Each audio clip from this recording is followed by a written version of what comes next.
Had the youngest roster in the league last year with an average age under 26. He's the mayor, Rob Domofsky. We're going to go to Minnesota now. The runway is clear for J.J. McCarthy to finally see some regular season action after he missed his entire rookie season with a torn meniscus sustained in last year's preseason. McCarthy, just the fourth top 10 quarterback this century who didn't make any starts at all as a rookie, and the first one of those in 13 years. We are joined now by Ben Solak and our Vikings reporter, Kevin Seifert, covering all things Vikings. Excuse me. Kevin, the story of the Vikings offseason is the change under center. Sam Darnold off to Seattle. J.J. McCarthy taking over. What are you seeing on the ground there? Two things, arm strength and personal magnetism. To the extent that people thought that J.J. McCarthy's arm strength was not up to par from what they saw at Michigan, I know there was some pre-draft analysis that suggested that. I did not see that during minicamp, during OTAs. The ball was being delivered on time, with strength, with velocity. And just don't take my word for it. Asking Justin Jefferson about it, who I think is kind of more important than my take, he said if he had one thing that he learned about J.J. McCarthy this offseason, it was that his arm strength is plenty good and will get him the ball wherever he needs it. If anything, he needs to slow the ball down a little bit and put some more touch on it. And the personal magnetism thing, J.J. McCarthy is somebody who I think we found out that people want to be around, they want to talk to, they want to be led by, they want to entrust the team to. People in Michigan probably know that already and that watched his career there. But I think that already has taken place in the Vikings locker room. And again, don't take it from me. Harrison Smith, their 36-year-old safety, who's a decade and a half older than J.J. McCarthy. They have lockers right next to each other in the locker room. And he said that he is a very interesting fellow, and he likes spending time with him. And if you pass the Harrison Smith test in the Vikings locker room, you're doing okay. Yeah, having the traits is great for the rookie, but we talk about young quarterbacks. Destination is destiny, right? A lot of it is that landing spot where you grow. And we know the Vikings are about as QB-proof as it gets in the NFL. You have Justin Jefferson, best receiver in football, Jordan Addison and T.J. Hockenson as the secondary options. But what interests me is the fact that they really want to run the ball this year. You go back to that Michigan offense that J.J. played in. Kevin O'Connell talking this offseason, we need to be better on early downs. And that's the proof of the pudding is in their offseason, right? A whole new interior guard to guard. Donovan Jackson, Ryan Kelly, Will Fries. We're going to run the football. Trade for Jordan Mason. This team last year was second in pass rate over expectation with Sam Darnold. They threw the ball a ton. And for a rookie quarterback, you don't want to put him in those third and longs where he's going to get those big blitzes. So they're going to, I think, run the football a lot more and keep the plate for JJ small at first and then grow as the season goes on. He'll try to keep it on track. Vikings won 14 games last year, second most in a season in their franchise history. That's Minnesota. We head to Detroit now, where head coach Dan Campbell lost both offensive and defense. TJ Watt, his contract extension situation continues to linger as camp is just around the corner. What do you expect to happen next week with TJ Watt, if anything? Well, I'm going to give Booger a little bit more detailed reporting here. When the Steelers report, they drive up to the dorm and carry their stuff in, but it's kind of a long driveway. You can see the cars come in from a little bit of ways. So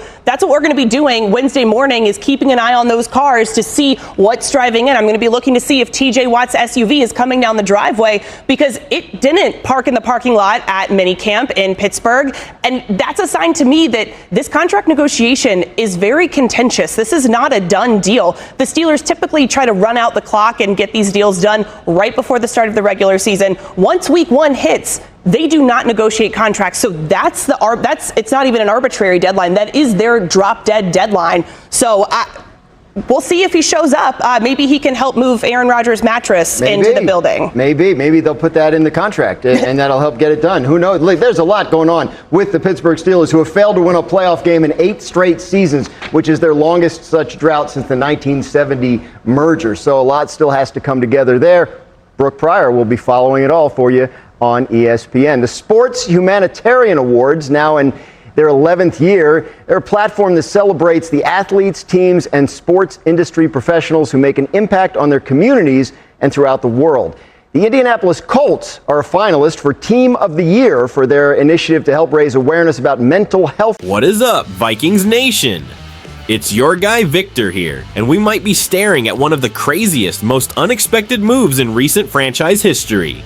Micah Freaking Parsons, it could be heading to Minnesota. I know, that sounds insane. But trust me, this is not some wild fan fantasy, with the Dallas Cowboys stuck in a contract standoff with their superstar linebacker, and the Vikings aggressively looking to upgrade our defense. This thing is heating up fast. So here's what's going on. Micah Parsons is entering the final year of his rookie contract, and talks with the Cowboys pretty much frozen. Reports are saying there's no real movement and that both sides are far apart, especially when it comes to the length and size of the deal. Parsons reportedly wants something massive. We're talking 5 years, $200 million, which would make him the highest paid non-QB in NFL history at $40 million per year.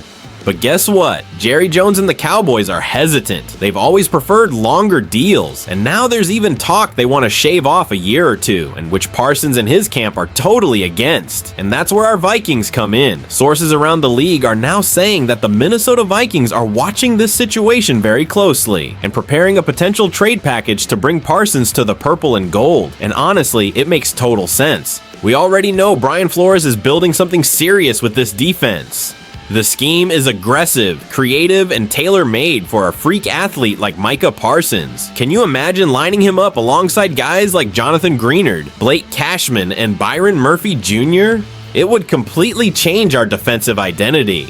Look, I've been a Vikings fan my entire life. I've seen some elite defenders come through Minnesota: Jared Allen, Kevin Williams, Antoine Winfield, Danielle Hunter. But Micah Parsons, he could be the best of them all. The dude is a game wrecker, a true unicorn. In just 3 seasons, Parsons has 40.5 sacks, 89 QB hits, and 7 forced fumbles. And he's not just a pass rusher. The man can drop into coverage, play sideline to sideline, and absolutely wreck game plans. If the Vikings are serious about contending now, with JJ and Addison torching defenses, and JJ McCarthy potentially turning into the guy, this is the type of swing you take. Now, let's talk logistics. To get Parsons, the Vikings would likely have to send a first rounder in 2026, a second or third in 2025, and maybe even a defensive starter like DJ Wanham or Mekhi Blackmon.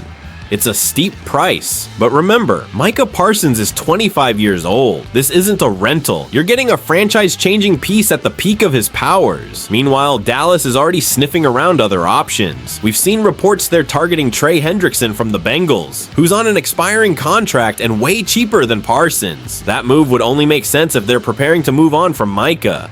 So yeah, don't be shocked if Kwesi and Flores make the call. They've been aggressive before. They'll be aggressive again, but I want to hear from you, Vikings fans. Would you trade for Micah Parsons if it meant giving up high draft capital and signing him to a $200 million deal? Do you think he's the missing piece that finally takes this team back to the NFC Championship and beyond? Drop your thoughts in the comments right now, and let's talk. You know I'm in there reading and replying to y'all every day. And hey, if you're hyped about this possible blockbuster, smash that like button, subscribe to Report Vikings, and turn on those notifications so you don't miss a second of this wild offseason. This is Victor, your voice for everything purple and gold. And if Micah Parsons really joins the Vikings, you better believe we're gonna party like it's 1998. Skull Nation, I'm out.